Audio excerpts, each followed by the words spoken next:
जख्मों को जो भर सके, अपने परों में तो छुपा, बाहों में ले ले मुझे, अपने परों में तो छुपा, बाहों में ले ले मुझे। तसल्ली तेरी बातों में, तेरे रिश्ते हाथों में, तसल्ली तेरी बातों में, तेरे रिश्ते हाथों में। मैं तेरी राह चलता रहूं मेरे खुदा, मैं तेरी राह चलता रहूं मेरे खुदा। अपने घुटनों के भार बैठकर अपने हाथों को उठाओ, पवित्र कलाम को उठाओ, बाइबल को उठाओ अपने हाथों में, जिसके बिना आप अधूरे हैं, जिसके बिना आप शैतान को हरा नहीं सकते, उस वचन के बिना जो आपके दिल में होना चाहिए और हाथ में भी होना चाहिए। अपनी बाइबल को उठा के खुदा से कहो, आज जो कुछ मैं सुनूंगा मैं 100 गुना फलों को लेके आऊंगा। मुझे माफ कर, मैंने तेरी बातों की ओर ध्यान नहीं दिया। खुदावंद, इंसान जिम्मेवार है अपनी ही सफरिंग्स का, जब वो तेरी बातों की ओर ध्यान नहीं देता और तेरी हजूरी से दूर रहता है। आज तेरे सुनने वाले, तेरे वचन, तेरे लोग जो तेरे वचनों को सुने, तेरी हजूरी के निकट आए खुदावंद, अपनी इच्छाओं को त्याग कर तेरी इच्छा की पूर्ति करने का ये प्रयास करें और काम करें खुदावंद। और सारी अंधकार की शक्तियां जो इनकी जिंदगी में काम करती हैं, इनको टॉर्मेंट करती हैं, तेरे नाम में इनकी जिंदगी को छोड़ के चली जाएं। और तेरा मसा इन्हें छुए खुदावंद, और तेरे सारे बंधनों से जो इनके जीवन में तेरा मसा इन्हें आजाद करे खुदावंद। तेरे अभिषेक के कारण सारा जुआ तोड़ दिया जाएगा, नाश कर दिया जाएगा, सारे जुए नाश हो जाए इस चर्च के ऊपर से आज खुदावंद। तेरा पाक रूप कार्य करे खुदा बाप, तेरा स्वागत करते पवित्र आत्मा। हम अपनी इस प्रेजेंस में, अपनी सभी गैदरिंग में तेरा स्वागत करते। तू यहाँ टेक ओवर कर, तू कंट्रोल कर, तू ही चला हमें खुदावंद। तू यहाँ का प्रेसिडेंट है खुदावंद, तू ही यहाँ का प्रधान है खुदावंद।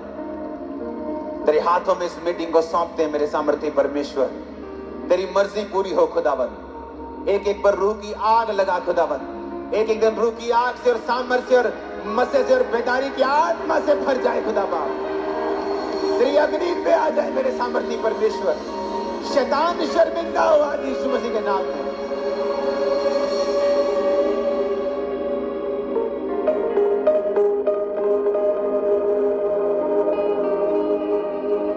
तेरे ही मार्गों पर चलूं, तेरी ही महिमा मैं गाऊं, तेरे ही सामने झुकूं और पीछे ना हटूं। तेरे ही मार्गों पर चलूं, तेरी ही महिमा मैं गाऊं, तेरे ही सामने झुकूं और पीछे ना। खुदावंद से कहो, आज इस वचन को सुन के मैं इसको फॉलो करूंगा। अब यहाँ तो को उठा के मांगो ऊंची आवाज में। मैं केवल तुझसे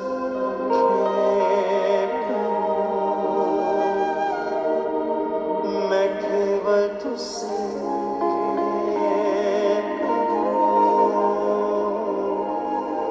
मैं केवल तुझसे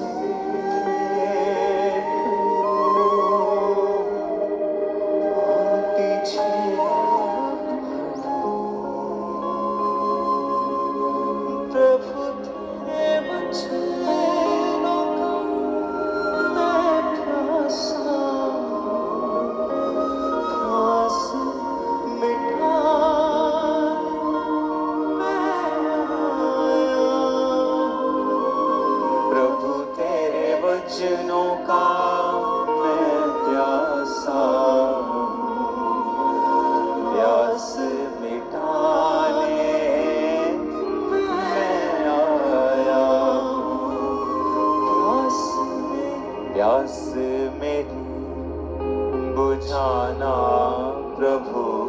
तो प्यास मेरी बुझाना प्रभु, तो करता हूँ प्रार्थना।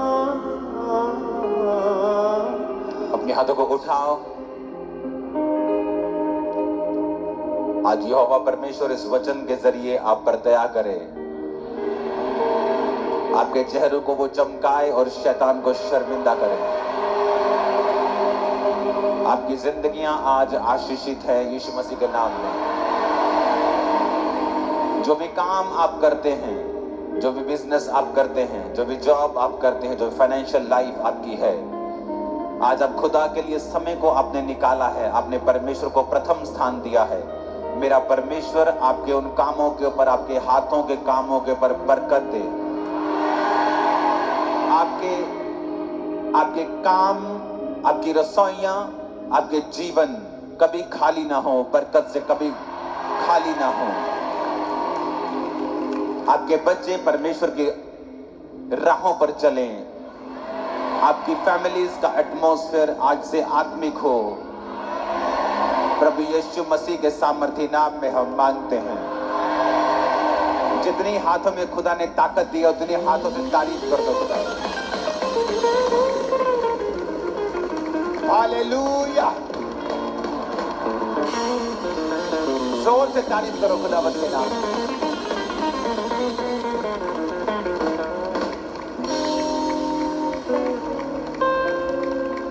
खुश हो चर्च? मैंने कहा कि आप खुश हो कि नहीं?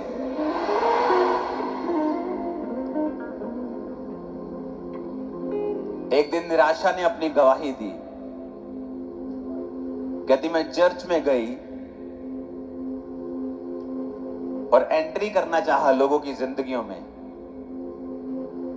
और मैं उनमें चली गई जो निराश दिख रहे थे।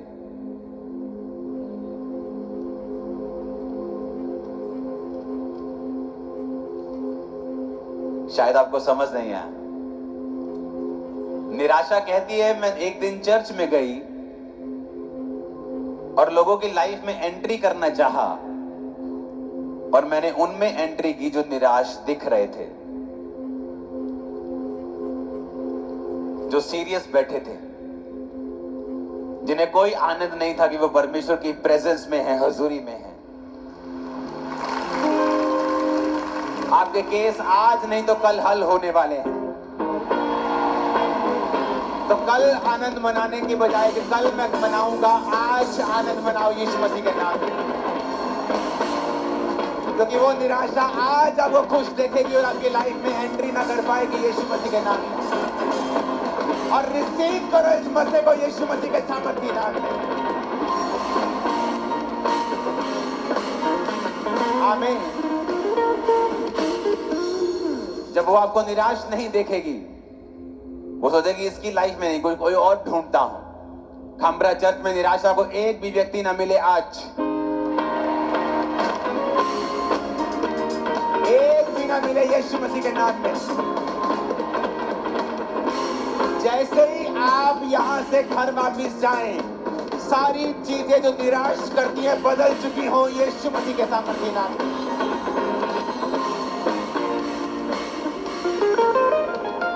यीशु मसीह ने कहा था तुम अपने फ्यूचर को बना सकते हो।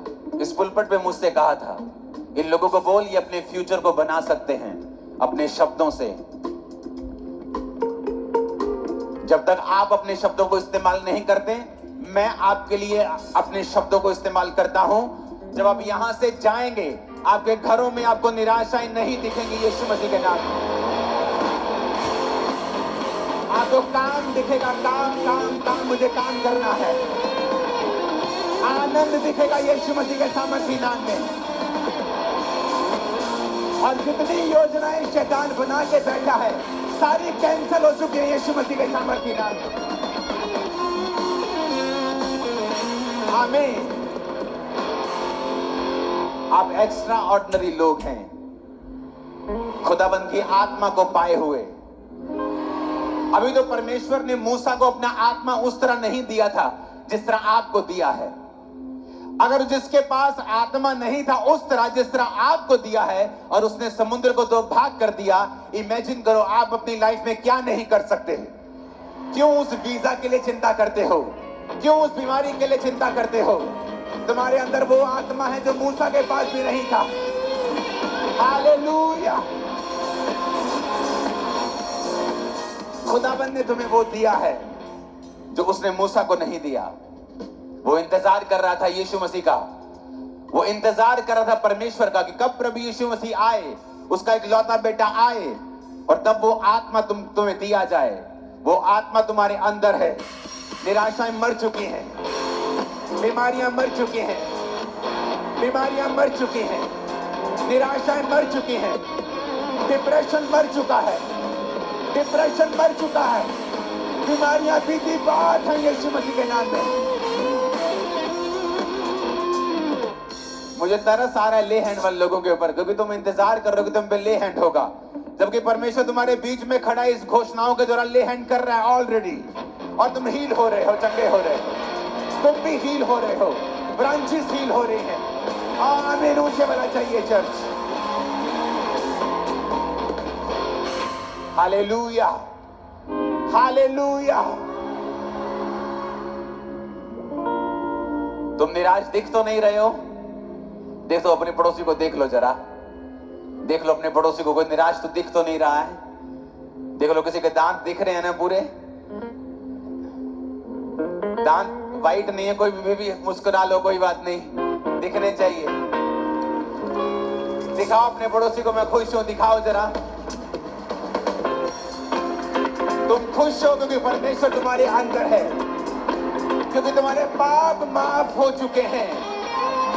तुम स्वर्ग के अधिकारी और स्वर्ग जा रहे हो, और ये काफी है। मैंने कहा ये काफी है खुश होने के लिए कि आप स्वर्ग के अधिकारी हैं। आमीन। आज एक इंपॉर्टेंट सब्जेक्ट पे मैं बात करने वाला हूं, जो अक्टूबर मंथ में आपकी लाइफ में वेरी इंपॉर्टेंट है, बहुत जरूरी है।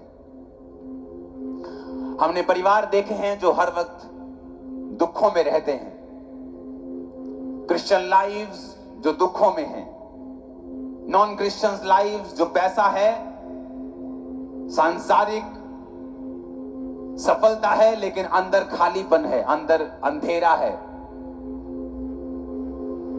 अंदर पेन्स हैं, अंदर दुख हैं। वो क्या है जो उनकी लाइफ में, जो जिस चीज की कमी है, कि उन चीजों के बावजूद भी उनकी लाइफ में वो फुलफिलमेंट नहीं है।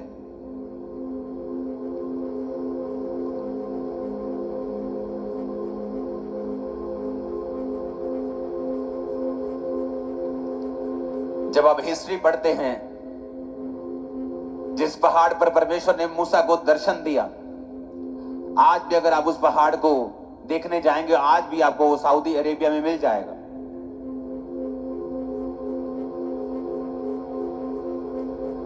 जहां पर नूह की औरत, लूत की औरत खंबा बन गई, वो आपको आज भी जगह मिल जाएगी। जहां नूह की किश्ती रुकी, आपको मिल जाएगी वो जगह। सब जगहें आपको मिल जाएंगी, लेकिन अदन के बाग को अब तक ढूंढा नहीं गया है, क्योंकि अदन का बाग जिस जगह पर परमेश्वर ने आदम को रखा था, वो कोई सिर्फ सांसारिक जगह नहीं थी, वो फिजिकल जगह नहीं थी। जैसे खामरा एक फिजिकल जगह है जहां हम और आप मिलते हैं हर संडे थर्सडे। हम रोज यहां बैठते क्योंकि परमेश्वर ने हमें एक जगह दी है। सब जगहें बाइबल में डिफाइन की गई हैं और आज भी वहां हैं। यीशु मसीह जहां जी उठे, आज भी आप जहां वहां जाके देख सकते हो। जहां लाजर को जिवाया गया, आज देख सकते हो। जहां पर पतरस की सास को चंगा किया गया, वो घर चर्च आज भी आप देख सकते हो। वो मटके जहां पर यीशु मसीह ने दाखरस बनाया, वो आज भी आप देख सकते हो। लेकिन अदन का बाग कहां है? कोई इसे आज तक डिफाइन नहीं कर पाया।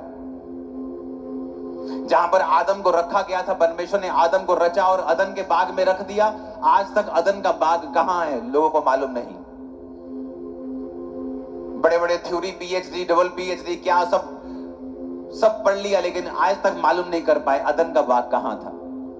क्योंकि अदन का बाग सिर्फ एक सांसारिक प्लेस, एक फिजिकल प्लेस, एक शारीरिक प्लेस नहीं है। अदन का बाग परमेश्वर की हुजूरी था, परमेश्वर की प्रेजेंस थी, जहां से उसको एक्सेस था, उसके पास चाबी थी कि वो परमेश्वर की प्रेजेंस में कभी भी जा सकता है, उससे बात कर सकता है। जिस तरह याकूब जब जा रहा था तो बाइबल कहती है जिस जगह वो सोया, उसने स्वर्गदूतों को नीचे उतरते और ऊपर चढ़ते हुए देखा। उसने कहा ये तो परमेश्वर का दरवाजा है और मैं वहां पर, यहां पर ये बनाऊंगा, वो बनाऊंगा। उसने वहां पर पत्थर इकट्ठे किए, वहां निशानी लगा दी, जहां पर वो परमेश्वर की विजिट को ले पाया।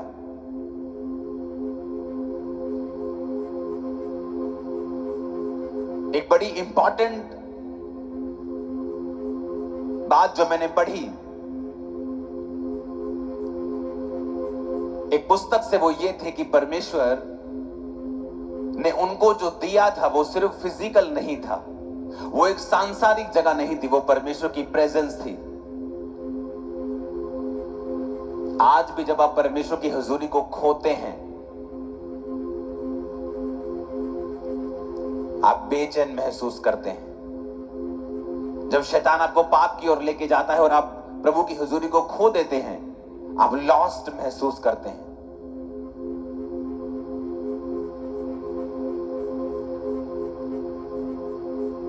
आप कुड़कुड़ाते हैं परमेश्वर के सामने, कंप्लेंट्स करते रहते हैं आप परमेश्वर के सामने। परमेश्वर ने कहा था उस औरत को, जो औरत पानी भरने के लिए दोपहर को गई थी, जब परमेश्वर रास्ते में यहूदिया से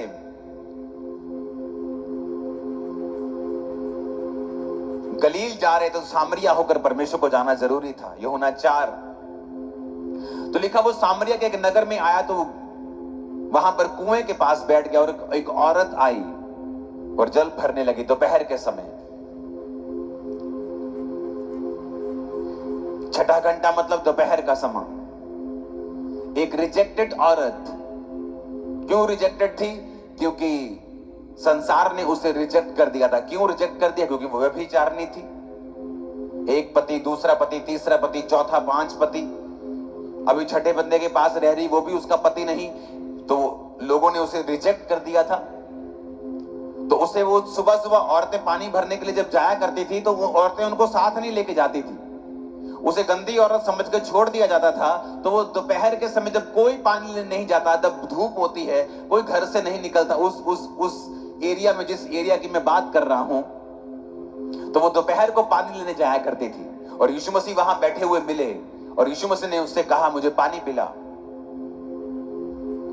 तो बड़ी हैरान है कि तुम मुझसे पानी क्यों मांग रहे हो? मैं तो एक अन्य जाति औरत हूं और यहूदी जो है मुझसे कोई व्यवहार नहीं रखते हैं। और 10 आयत में यीशु ने उत्तर दिया, यदि तू परमेश्वर के वरदान को जानती और ये भी जानती कि वह कौन है जो तुझसे कहता है मुझे पानी पिला, तो तू उससे मांगती और वो तुझे जीवन का जल देता।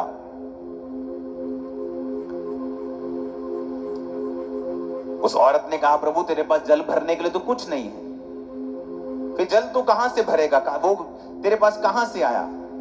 तो 13 आयत में यीशु ने कहा जो कोई ये जल पिएगा वो प्यासा होगा, परंतु जो कोई उस जल से जो मैं उसे दूंगा अनंत काल तक वो प्यासा ना होगा।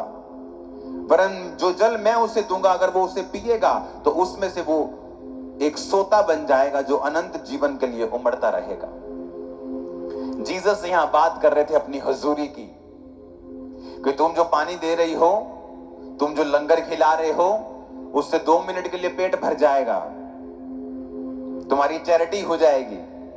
जो तुम पानी पिला रहे हो, शबील पिला रहे हो, आज तुम चर्च के बाहर पियोगे पानी, तुम पानी पियोगे तुम्हें अच्छा लगेगा, लेकिन वो पानी फिर तुम्हें प्यासा कर देगा। थोड़ी देर में फिर तुम्हें प्यास लग जाएगी, फिर तुम्हें भूख लग जाएगी। जीसस ने कहा मेरे पास कुछ और है तुम्हें पिलाने के लिए। अगर तुम उसे समझ जाओ फिर तुम्हें ऐसा कुछ मिल जाएगा कि तुम अनंत काल तक कभी प्यासे नहीं होगे। मैंने बड़े बड़े सेलिब्रिटीज को प्यासे देखा है, क्योंकि उनके पास शारीरिक सफलता तो आ गई है, लेकिन अंदर वो खाली हैं, अंदर वो वैक्यूम महसूस करते हैं, अंदर अभी तक वो फुलफिल नहीं महसूस करते, अंदर अभी तक खाली है, अंदर अभी तक बेचैन है। बड़े बड़े लोग जो सिचुएशन, बड़ी बड़ी पोजीशंस के ऊपर हैं, लेकिन वो बता नहीं सकते उनके अंदर क्या चल रहा है, क्योंकि जीसस ने कहा तुम ये जल पियोगे तो प्यासे रहोगे, ये रोटी खाओगे तो फिर भी भूखे रहोगे, पर मैं तुम्हें कुछ दे सकता हूं। अगर तू जानती मैं कौन हूं और मैं तुम्हें अगर वो पानी पिलाता, जो जीवन का जल देता, तो कहता अगर मैं तुम्हें वो जीवन का जल पिला दूं तो तुम अनंत काल तक कभी भी प्यासे नहीं रहोगे।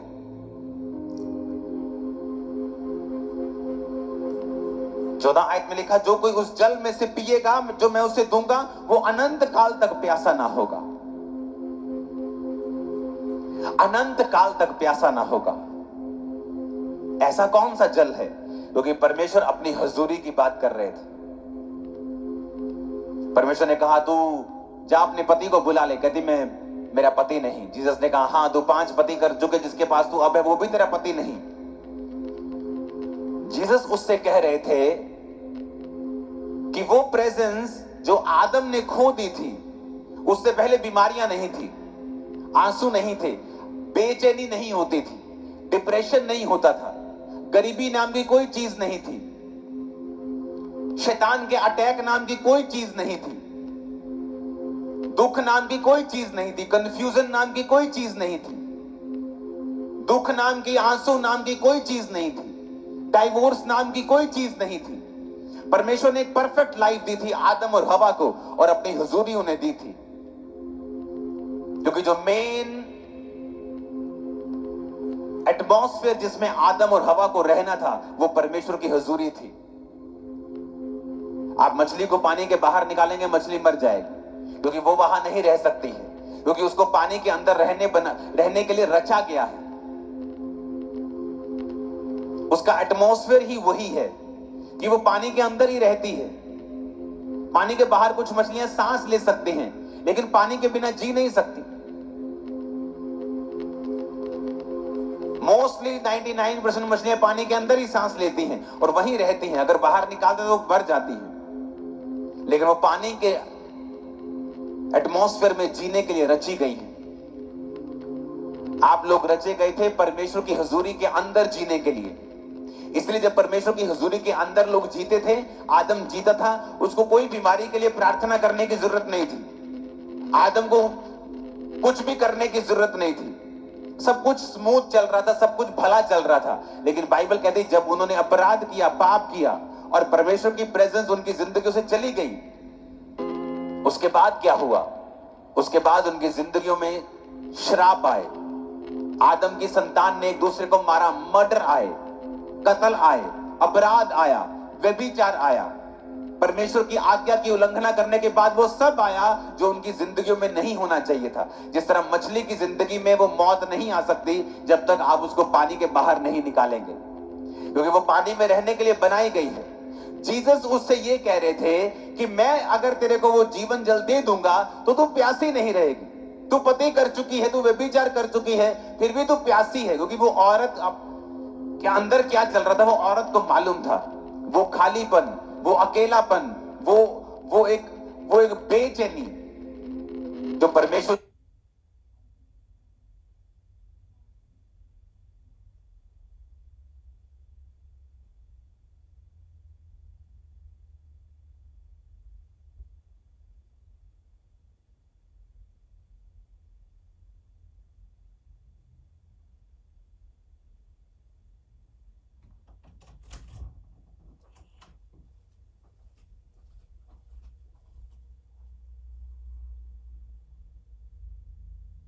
है। अगर तू तौबा करे, अगर तू मुझे अपना ले, अपना उद्धार करता, अपना मसीह, तो मैं तुझे वो जीवन जल दूंगा, यानी मैं तेरे जीवन में अपनी हुजूरी दे दूंगा, और उसके बाद तू कभी भी प्यासी नहीं रहेगी, तू कभी भी भूखी नहीं रहेगी। वो सारा कुछ तेरी लाइफ में आना शुरू हो जाएगा जो तू मांगती है लेकिन पा नहीं रही। वो परमेश्वर की प्रेजेंस, वो परमेश्वर की हुजूरी, जिसे आज विश्वासी भी खो चुका है। क्योंकि हर वक्त वो कंप्लेंट करता है, हर वक्त गुड़गुड़ाता है, वो भूल जाता है उसकी जिंदगी में जो 400 तरह की आशीषें हैं, और वो कंप्लेंट करता रहता है परमेश्वर से, अगली आशीष के बारे में इंतजार करता रहता है, आगे क्या करना है उसके बारे में सोचता रहता है।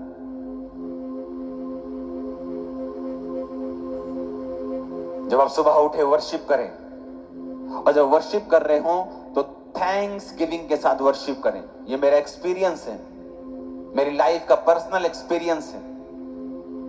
वर्शिप करें, उसमें प्रार्थना याद आई तो प्रार्थनाएं मत करें, वर्शिप करें खुदाबंद की कि वो महान है। वो जैसा भी गीत आप लगा के वर्शिप कर रहे हैं या अपने होठों से कर रहे हैं, और थैंक्स करें परमेश्वर को।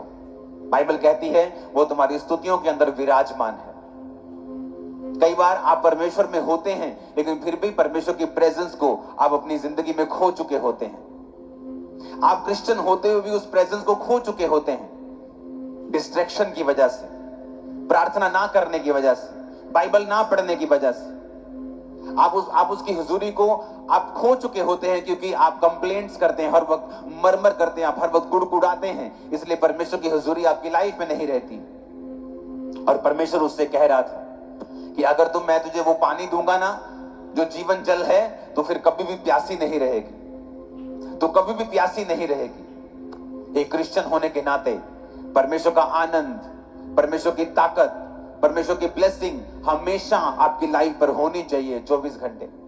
एक क्रिश्चियन होने के नाते आपके घरों में परमेश्वर का आनंद होना चाहिए। आज क्यों नहीं है?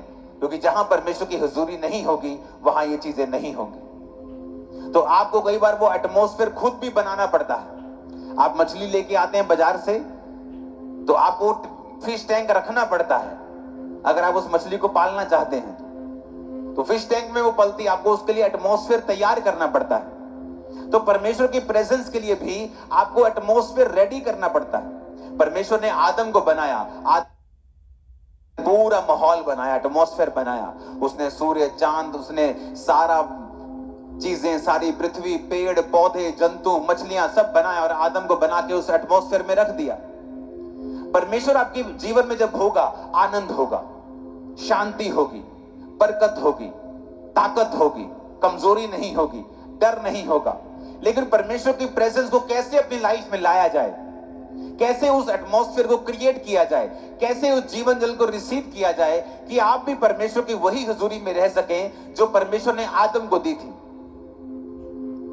पहली बात तौबा करना अपने गुनाहों से, अपने पापों से। इसलिए परमेश्वर ने कहा था यदि तू जानती तू किससे मांग रही है, तू जानती अगर मैं कौन हूं तो तू मुझसे मांगती। तो अपने पति को, जो तेरा पति है भी नहीं, उसे व्यभिचार को छोड़ के तो मुझसे मांगती। जब आप तौबा करते हैं आप प्रभु की प्रेजेंस में वापस चले जाते हैं। जब आप परमेश्वर की प्रेजेंस में वापस चले जाते हैं, जिस तरह मछली को पानी में अंदर जाके फिर तसल्ली मिलती है जब उसे बाहर निकाल लिया जाता है और वो तड़पती है, जब वो पानी के अंदर जाती है तब उसे रिलैक्सेशन मिलती है, उसे सुकून मिलता है, वैसे ही सुकून आपकी लाइफ में आना शुरू होता है। आप समझना शुरू करते हैं, हाँ मैं क्यों बेचैन था, क्यों मेरी लाइफ में ये दिक्कतें थी, क्यों मेरी फैमिली में ये प्रॉब्लम्स थी, क्यों मेरे जीवन में ये सारी दिक्कतें, ये सारे श्राप चल रहे थे, क्योंकि मैं प्रभु की हुजूरी से दूर था। फिर आपका परमेश्वर एक ही होता है, 10 परमेश्वर नहीं होते। 10 जगह आप सिरों को नहीं झुकाते हैं, हर जगह सब कुछ नहीं खाते। आप परमेश्वर में वफादार रहते हैं, आप प्रभु के साथ अंग संग रहते हैं, और आपको मालूम होता है कि मैं परमेश्वर की प्रेजेंस में अगर रहूंगा तो ये सारी चीजें, सारी बरकतें, ये शांति, ये आनंद, ये परमेश्वर की प्रेजेंस की सारी सुरक्षा परमेश्वर की मेरे जीवन में रहेगी। तो आपको वो एटमॉस्फेयर क्रिएट करना पड़ेगा। कैसे होगा? तौबा के साथ। शैतान क्या चाहता है? वो चाहता है कुछ भी करे, आप मसीह में नहीं हैं, कोई आपको भाव नहीं देता। जैसे आप क्रिश्चियन बनते हैं,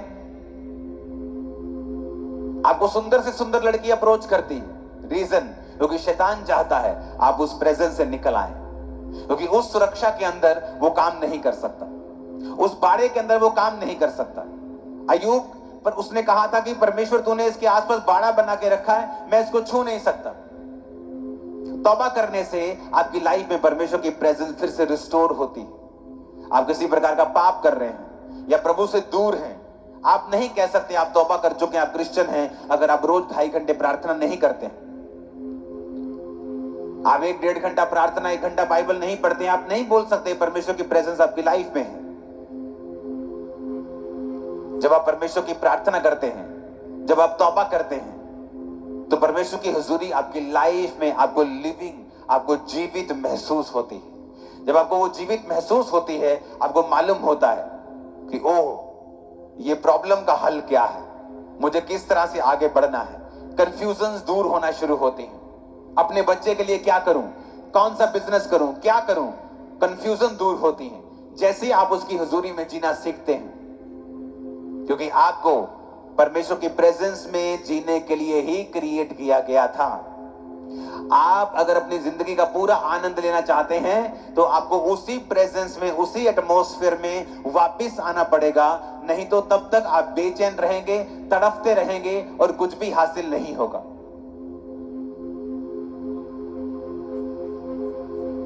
वो स्तुतियों पर विराजमान है।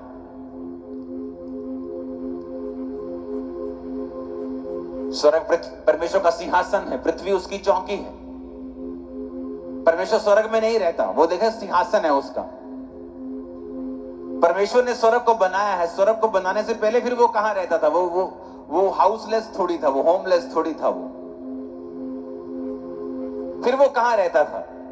बाइबल कहती है परमेश्वर स्तुतियों के बीच में विराजमान है। इसलिए परमेश्वर ने अपने चेलों को प्रार्थना करना सिखाया था कि जब तुम प्रार्थना करो, बोलो, ऐ हमारे बाप तू जो आसमान में है, तेरा नाम पाक माना जाए। यानी जब तुम प्रार्थना शुरू करो तो वर्शिप शुरू करो। आज हम प्रार्थना जब शुरू करते हैं, सीधा ही कंप्लेंट, हे परमेश्वर तू नहीं जानता आज मैं कितना कितना दुखी हूं, तू नहीं जानता आज मैं कितनी दुखी, सीधा कंप्लेंट। और परमेश्वर की हम बोल लेते हैं, हम कंप्लेंट कर लेते हैं, प्रार्थना कर लेते हैं, और क्या देखते हैं? हमारे जीवन में कुछ भी बदला नहीं। सिर्फ मन की भड़ास हमने निकाली है और कुछ भी बदलाव हमारी जिंदगी में नहीं हुआ। जब तक हम सिस्टम से नहीं चलेंगे। कई बार आपको कंप्यूटर में बड़ी जल्दी होती कि मुझे ये जल्दी जल्दी करना है, लेकिन वो आपसे मांगता है, okay do you want to do this, then click this and then this, अब दिस।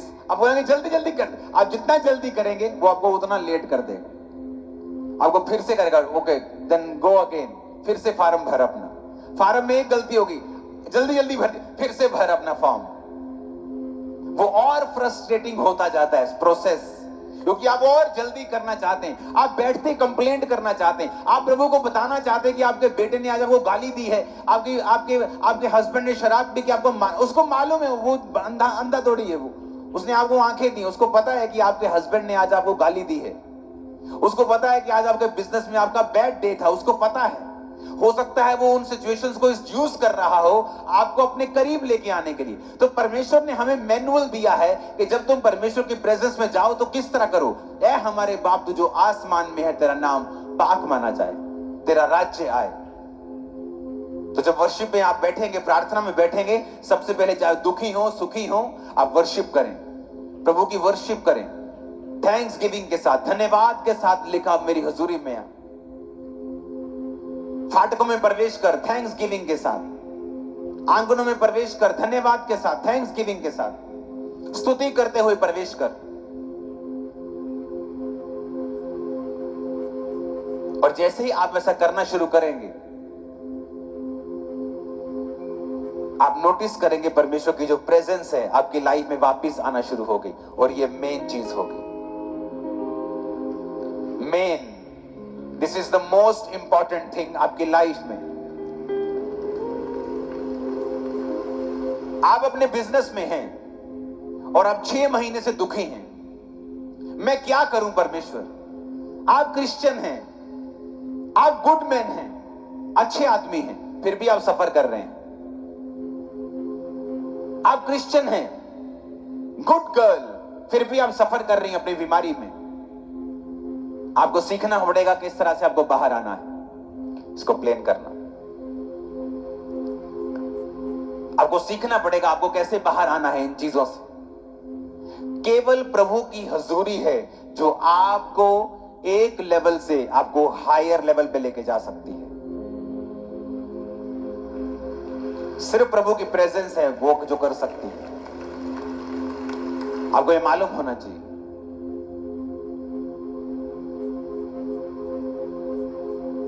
जब तक आप नेक्स्ट लेवल पर नहीं जाते हैं, आपकी फैमिली की कोई सॉल्वेशन नहीं होती। जब तक आप नेक्स्ट लेवल पे नहीं जाते हैं, बहुत सारी चीजें हैं जो आपकी लाइफ में प्रभु करना चाहता है, वो नहीं कर पाता है। परमेश्वर की प्रेजेंस आपको चाहिए। क्यों? क्योंकि जिस तरह मछली को पानी चाहिए, आपको प्रभु की हुजूरी चाहिए राइट वे में ऑपरेट करने के लिए।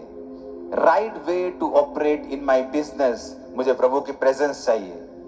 मुझे अपने काम में सही तरह से काम करने के लिए प्रभु की प्रेजेंस चाहिए। लोग सोचते हैं मुझे प्रेजेंस चाहिए तालियां बजाने, आत्मा उतरता ना तालियां बजाने के लिए, लेकिन जब मैं अपने सिलेंडर बेचने जाऊंगा ना, मुझे प्रेजेंस की जरूरत नहीं। और वहीं वो धोखा खाते हैं और वहीं शैतान उनको धोखा देता है और वचन पूरा होता है, अज्ञानता के कारण मेरी प्रजा बंधुआई में जाती है। और जब वो अपने बिजनेस में परमेश्वर के वचन के अनुसार नहीं चलता और उस अन आज्ञाकारिता के वजह से उसकी जिंदगी में दूसरे बंधन रहते हैं, तो वो कंफ्यूज रहता है कि मैं चर्च जाता हूं, आत्मा भी मुझ पे उतरता है, लेकिन मेरी लाइफ में ये मुश्किलें क्यों नहीं हल हो रही? क्योंकि आपको परमेश्वर की हुजूरी को हर जगह कैरी करना है, क्योंकि आप बनाए ही उस चीज के लिए गए हैं। अगर मछली को खाना खाना है, पानी में ही खाना है। उसको बाथरूम करना है तो पानी में ही करना है। उसको कहीं दूसरी मछली से मिलने जाना है तो पानी में ही जाना है। उसको हर चीज पानी में ही करनी है, क्योंकि उसको उसी चीज के लिए बनाया गया है। आपको जब परमेश्वर ने बनाया तो प्रभु जानता था आपको बिजनेस करना है, आपको डॉक्टर बनना है, आपको वैद्य बनना है, इंजीनियर बनना है, आपको काम करना है, आपको जॉब करनी है। तो उसने सब चीजें वो जानता था, इसलिए उसने एक एटमॉस्फेयर रेडी किया, परमेश्वर की प्रेजेंस का एटमॉस्फेयर, कि जिसमें रहकर आप सब चीजें ऑपरेट करेंगे और आपको कोई भी दिक्कत नहीं होगी। लेकिन जैसे ही आप उस एटमॉस्फेयर से बाहर आएंगे, आप स्ट्रगल करेंगे, आप स्ट्रगल करेंगे, फिर आप नए नए कोट बनाएंगे। जिंदगी एक संघर्ष है, जिंदगी दुखों का मेला है। ये उन्होंने बनाए जो परमेश्वर की हुजूरी से दूर हैं। जिंदगी संघर्ष नहीं है। पिता ने आपको संघर्ष करने के लिए पैदा नहीं किया, लेकिन हमें प्रैक्टिस करनी होगी परमेश्वर की प्रेजेंस में जीने की, और हमें एटमॉस्फेयर क्रिएट करना होगा। हमें एटमॉस्फेयर क्रिएट करना होगा, हमें वो माहौल बनाना होगा जहां हम परमेश्वर की हुजूरी में रह सकें। मेरे दोस्त जो परमेश्वर में नहीं थे, जब मैं परमेश्वर में आया, मैं उनसे अलग हुआ, क्योंकि मुझे वो एटमॉस्फेयर अपनी लाइफ में बनाना था जहां मैं परमेश्वर की प्रेजेंस में ही रह सकूं। अगर मैं वो एटमॉस्फेयर, वो माहौल नहीं बनाऊंगा, तो मैं जानता हूं कि मुझे ही प्रॉब्लम होगी। क्योंकि परमेश्वर की प्रेजेंस में आपको राइट वे में डायरेक्शन मिलती है। आप शांत होते हैं, शांति आपके अंदर होती है, आनंद होता है। परमेश्वर आपको गाइड करता है, आपको बताता है किस तरह से अपनी लाइफ में चलना है। और जब वो प्रेजेंस आपके अंदर होती है, तभी आप समझ पाते हैं उस प्रेजेंस को, जिसके बिना आप कुछ नहीं कर सकते हैं। उसको, उस एटमॉस्फेयर को बनाने के लिए सबसे पहला काम है कन्फेशंस। अपने पड़ोसी को बोलो अंगीकार करना।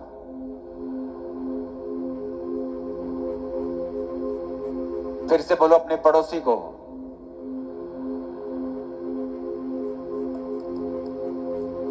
ओके, बोलो अंगीकार करना। फिर से इसका रबट भी ऑन करना। सेकंड, अपने पड़ोसी को बोलो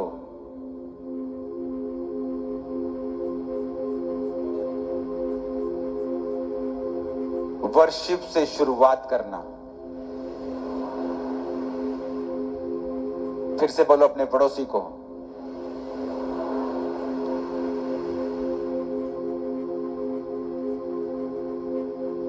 और धन्यवाद देना। फिर से बोलो अपने पड़ोसी को। जब आप परमेश्वर के प्रेजेंस को पाना चाहते हैं अपनी लाइफ में, ऐसा कोई पाप नहीं होना चाहिए जो आपने अंगीकार नहीं किया है। या आप जानबूझ के जिस पाप में रह रहे हैं, अगर आपकी लाइफ में वो है, आप लाखों चंदा देने वाले हो, करोड़ों चंदा देने वाले हो, चर्च में ऊंची आवाज में आमीन बोलने वाले हो, कोई काम नहीं आने वाला वो आपको। कन्फेस करना, जब आप प्रार्थना में जाएं तो कभी भी गलती ना करें कि जाते ही कंप्लेंट करके, जाते ही राशन लिस्ट की तरह परमेश्वर को अपनी राशन लिस्ट दे दें। कभी ऐसा मत करें।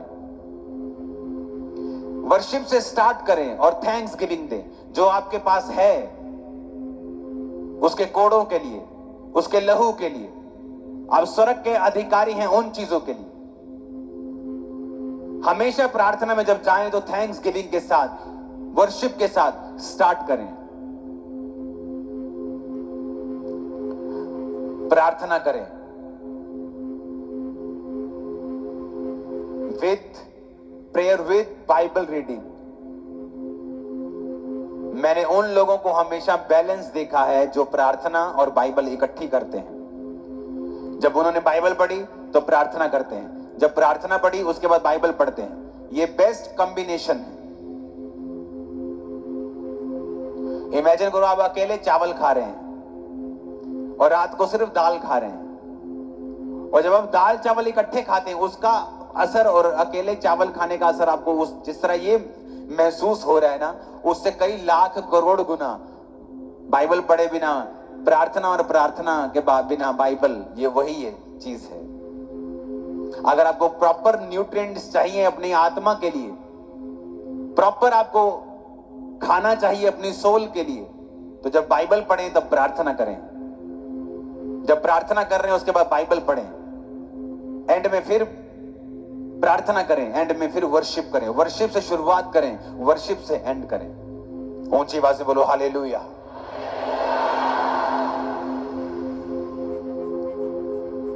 परमेश्वर की प्रेजेंस का आपको अगर माहौल चाहिए, वो एटमॉस्फेयर आपको क्रिएट करना है, जिसके लिए, जिसके अंदर आपको रहने के लिए बनाया गया है, उसके अंदर सब आसान है, उसके अंदर मुश्किल नहीं है, फ्रस्ट्रेशन नहीं है। हाँ, ग्रोथ परमेश्वर के टाइमिंग के हिसाब से होगी, लेकिन वो खुदा का हाथ आपके संग होगा। हालेलुया। ऊंची आवाज में कहो हालेलुया। फिर से कहो हालेलुया।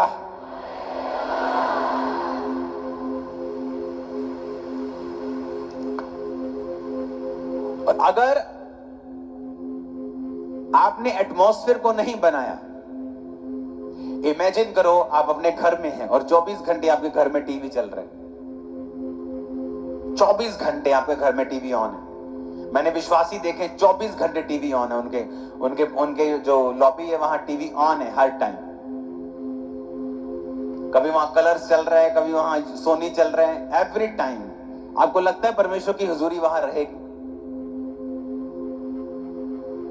आप कोई प्रोग्राम देख रहे हैं और जैसे आपको लगता है कि नहीं ये प्रोग्राम गलत है, आप उसे बंद कर दें कि नहीं ये मैसेज गलत जा रहा है मेरे स्पिरिट के अंदर, क्योंकि आपको परमेश्वर की प्रेजेंस उस माहौल में रहना है। और शैतान का यही काम रहता है कि आपको उस माहौल से बाहर निकाला जाए, उस प्रेजेंस से आपको बाहर निकाला जाए। आप 10 दोस्तों में खड़े हैं और गाली चल रही है और गलत मजाक चल रहा है और लड़कियां छेड़ी जा रही हैं, आप परमेश्वर की प्रेजेंस को खो रहे हैं और आपको मालूम नहीं, क्योंकि परमेश्वर के आने की आवाज आती है, जाने की आवाज नहीं आती। और शैतान को पता है कि ये प्रेजेंस ही है जो आपको आगे लेके जाएगी, आपको सुरक्षित रखेगी। आपकी सुरक्षित रहने का जो आपकी इंश्योरेंस है ना, जो आपकी इंश्योरेंस है वो परमेश्वर की हुजूरी है। आपकी गाड़ी का एक्सीडेंट हो ना हो, चाहे 10 साल ना हो, अगर खरोंच लग गई, अगर टेल लाइट टूट गई, अगर वो 50,000 की है तो इंश्योरेंस वाले इंश्योरेंस मांगेंगे, नहीं है तो पे करना पड़ेगा। तो वचन में लिखा है जो परम प्रधान के छाए हुए स्थान में बैठा रहे वो सर्वशक्तिमान की छाया में ठिकाना पाएगा। यानी जो कोई परमेश्वर के छाए स्थान में होगा, यानी उसकी हुजूरी के अंदर होगा, वो उसकी सुरक्षा को पाएगा, उसके डिफेंस को पाएगा। परमेश्वर के दूत उसके लिए काम करेंगे। तो ये कंडीशनल है, सबके लिए नहीं है। तो शैतान ये चाहता है कि तुम उसके छाए हुए स्थान से बाहर निकलो, ताकि सुरक्षा तुम्हारे जीवन में ना रहे। एक्सीडेंट आज ना हो, चाहे 5 साल में हो, तो जब होगा तो वो नुकसान करेगा, लेकिन अगर इंश्योरेंस होगी तो वो नुकसान नहीं होता। तो परमेश्वर की हुजूरी तुम्हारी इंश्योरेंस है। अपने पड़ोसी से पूछो, तुम्हारी इंश्योरेंस हुई है कि नहीं? परमेश्वर की आत्मा तुम्हारी जिंदगी में है कि नहीं? अगर नहीं है तो आज उसे इनवाइट करो, उसे पाकर जाओ, क्योंकि वो भी तुम्हारे अंदर आने के लिए तैयार है। आमीन। इमेजिन करो एक औरत जो रिजेक्टेड है। मैंने परमेश्वर के किंगडम में देखा है, मोस्टली जिसको दुनिया ने रिजेक्ट किया है, परमेश्वर ने उसे गले से लगाया है और बड़ा काम किया है उसके द्वारा। मोस्टली मैंने देखा है। कई बार जब परिवार, जब लोग आपको रिजेक्ट करते हैं, आपको दुखी नहीं होना चाहिए, क्योंकि परमेश्वर कुछ बड़ा काम आपकी लाइफ में करने वाला है। रिजेक्शन कर्स नहीं है। जब परमेश्वर की हुजूरी आपकी लाइफ में होती है ना, तो रिजेक्शन एक ब्लेसिंग है आप लोगों के लिए। अपने पड़ोसी को फिर से कहो, अंगीकार करना है, वर्शिप से स्टार्ट करना है और उसको धन्यवाद देना है, प्रार्थना करनी है और बाइबल साथ ही पढ़नी है। आमीन, आमीन। फास्टिंग करनी है, चौथा। बाकी पॉइंट्स हम डिस्कस करते रहेंगे अगली मीटिंग्स में, क्योंकि परमेश्वर की प्रेजेंस के बारे में मैं आपसे बात करने वाला हूं। अगर ये रिस्टोर हो गई, अगर आपको इसमें जीना आ गया, आपने इसमें जीना सीख लिया, किसी और चीज की जरूरत आपको नहीं होगी। ये मोस्ट इंपॉर्टेंट चीज है आप लोगों के लिए। अगर आपको शरीर के काम तंग करते हैं, व्यभिचार तंग करता है, पाप तंग करता है, गंदी आदत तंग करती है, फास्टिंग करो। अपने शरीर को अंडर सब्जेक्ट, एक अथॉरिटी के नीचे लाओ। अपने शरीर को बताओ कि तुम इसके बंधे हुए नहीं हो। तुम इसको वो खाने को नहीं दोगे जो ये मांग रहा है, वो देखने को नहीं दोगे जो ये देखने के लिए मांग रहा है। तुम उसको अथॉरिटी के नीचे लेके आओगे और फास्टिंग उसमें हेल्प करती है। जो तुम्हारी परमेश्वर की इच्छाएं हैं, फास्टिंग हेल्प करती है कि तुम उन आत्मिक इच्छाओं को परमेश्वर में पूरा कर सको। फास्टिंग हेल्प करती है कि उन इच्छाओं को जो परमेश्वर ने तुम्हारे अंदर डाली हैं अपनी ही डिवाइन विल से, और तुम भी उन्हें पूरा करने की आशा रखते हो, तो फास्टिंग आपकी हेल्प करेगी कि आप उन इच्छाओं को पूरा कर सके जो परमेश्वर ने आपके हृदय में अपनी मर्जी से रखी हैं। उसकी वजह से आपका शरीर जो आपका साथ नहीं देता, प्रार्थना करने का मन नहीं करता, प्रार्थना करने समय डिस्ट्रैक्शन फील होती है, आप जब फास्टिंग करेंगे आप इन बंधनों को तोड़ सकते हैं। अपने पड़ोसी को बोलो, अंगीकार कर, माहौल बना, वातावरण बना, एटमॉस्फेयर बना, तौबा कर, वर्शिप से शुरुआत कर और धन्यवाद परमेश्वर को दे। प्रार्थना कर, बाइबल पढ़ और फास्टिंग कर। आमीन। जिस दिन आप ये समझ जाएंगे कि प्रभु की प्रेजेंस में आपको जीना है,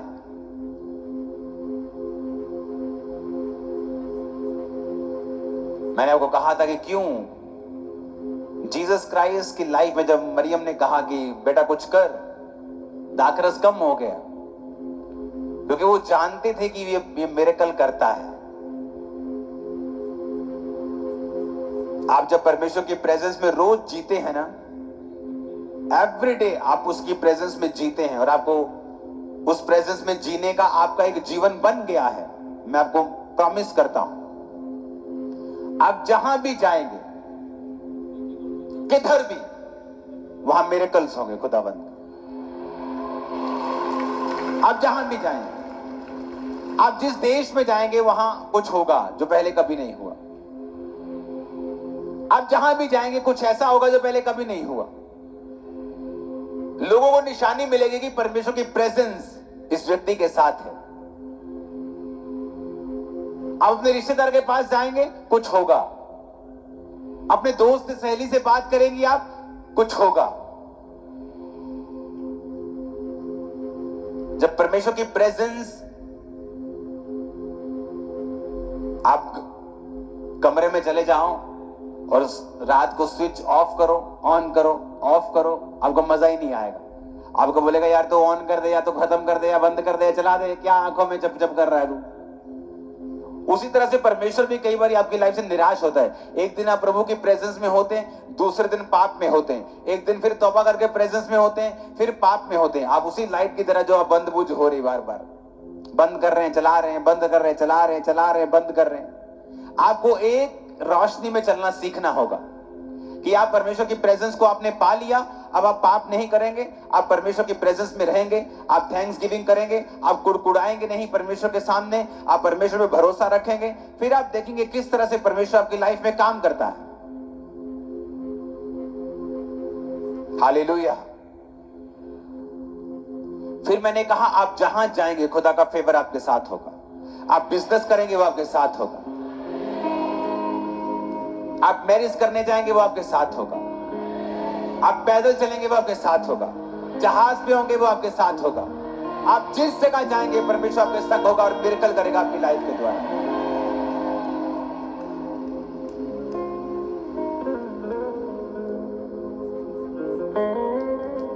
हालेलुया। तैयार हो उसकी प्रेजेंस में जीने के लिए? आज पास्टर्स उसकी प्रेजेंस के बिना है। Visit visit visit visit visit visit visit, prayer की नहीं,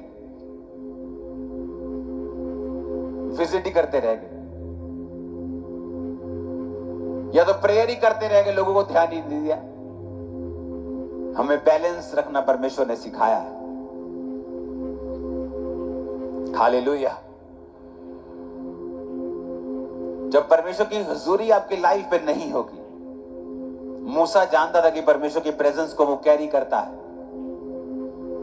इमेजिन करो मूसा के अंदर अगर परमेश्वर की हुजूरी ना होती, इधर 15 लाख लोग बैठे हैं, उधर सामने समुद्र है, इधर पीछे फिरौन आ गया। इमेजिन करो मूसा की हालत, लोगों की हालत क्या होती अगर मूसा के अंदर परमेश्वर की प्रेजेंस ना होती। इमेजिन करो मुझे आपको लीड करना है और अगर मेरे अंदर परमेश्वर की प्रेजेंस ना हो, आपकी जीवन कैसे होंगे? आप इमेजिन करो। बाइबल कहती है मूसा ने लोगों को ठहराया जो लोगों के मसलों को हल करते थे। मूसा तंबू में रह के प्रार्थना करता था और लोगों को परमेश्वर के वचन सुनाता था और मालूम होता था कि हाँ वाकई इस जगह के ऊपर, इजराइल के ऊपर परमेश्वर की हुजूरी है। अपनी लाइफ के सारे गलत काम त्याग दो, क्योंकि एंड में आपको सिर्फ निराशा होगी। हर फ्रेंडशिप, फ्रेंड के पीछे एंड लगता है। वो कितना मर्जी पक्का क्यों ना हो, उसके पीछे एंड लगता है। एक फैमिली के पीछे एंड नहीं लगता। एक परमेश्वर, उसकी प्रेजेंस, उसकी हुजूरी, हर चीज का एंड हो जाएगा। आपका बेस्ट फ्रेंड आपको निराश कर देगा एक दिन। आप सोचेंगे कि ये मेरा दोस्त है, ये मेरी हेल्प करेगा, पर आप निराश होंगे और आपको लगेगा शायद प्रभु का फेवर आप पे नहीं है, शायद परमेश्वर की अनुग्रह आप पे नहीं है। परमेश्वर कहता नहीं, मेरा अनुग्रह तेरे ऊपर है, लेकिन मैं चाहता हूं कि तू सिर्फ मेरी ओर देखे। तेरी सुरक्षा का भरोसा सिर्फ मैं होना चाहिए और मैं तेरे लिए रास्ता निकालूंगा।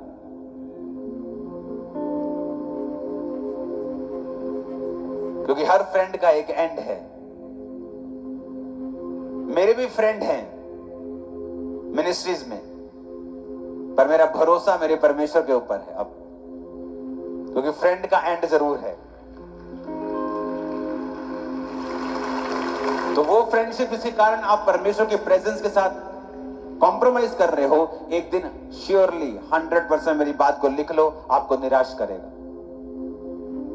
और आपका टाइम वेस्ट करेगा। कि आपने अगर आज परमेश्वर के वचन को सुनकर माना होता तो वो 5 साल, वो 10 साल आप निराशा में जो आपने वेस्ट कर दिए, एक आदमी के पीछे लग के, एक औरत के पीछे लग के, एक रिलेशनशिप में जो नहीं थी सही, आप 10 साल बाद कहेंगे काश मैंने पहले सुना होता, काश मैंने पहले माना होता, सुन तो लिया था।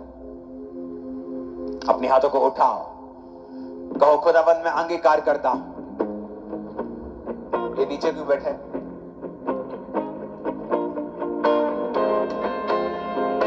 अपने हाथों को उठा के कहो मैं अंगीकार करता हूं। फिर से ऊंची आवाज में,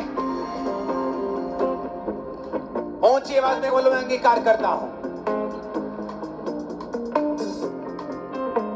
मैं तौबा करता हूं खुदावंद की हुजूरी में वापस आने के लिए।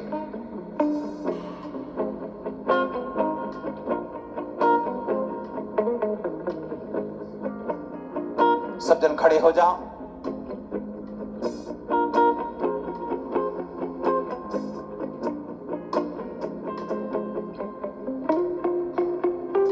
मैं तौबा करता हूं, फिर से कहो ऊंची आवाज में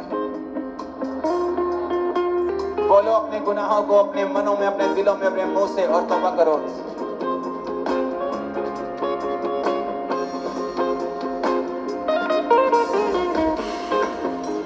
परमेश्वर तेरी हजूरी में उतर आए आज। तौबा का आत्मा आज लोगों को छुए पिता,